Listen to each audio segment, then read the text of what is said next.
Hello বন্ধুরা, তো আজকে মটন বানাবো মাটির হাঁড়িতে।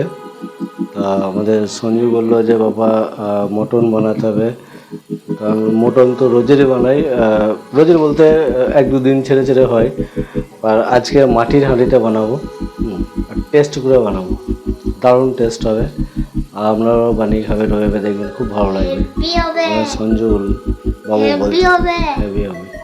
দেখি বানাচ্ছি, দেখি কেমন বানে, আর খেয়ে আপনাদেরকে বলবো কেমন লাগলো। এবার আমি এর মধ্যে মশলা দিয়ে দিচ্ছি।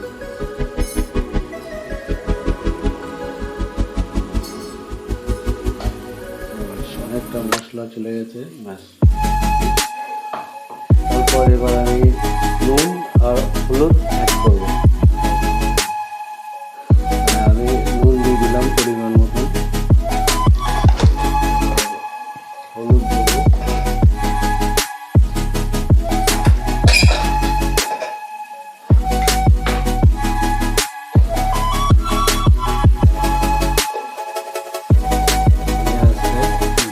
গরম আছে তো সাবধানে পুড়ে যায় না, উপর দিকে দেখো না।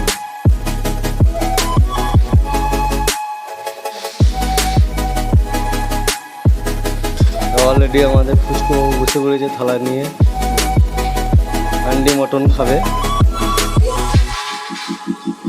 দেখি একটু ঢালো অল্প, দেখি কেমন হয়েছে। বাকি দারুণ সেন্ট ছিল, খুব সুন্দর হয়েছে।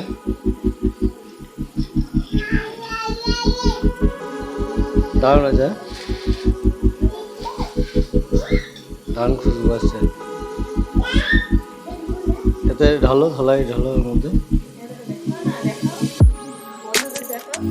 এই যে দেখো, দারুণ সুন্দর হয়েছে, খুব সুন্দর খুশবু আসছে, গরম হয়ে গেছে একদম গরম গরম।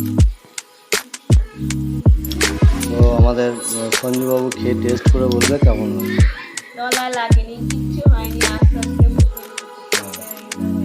এটা আরো যদি কাঠের জালে হতো ভালো হতো, আরো তাড়াতাড়ি হয়ে যেত গ্যাসে তো।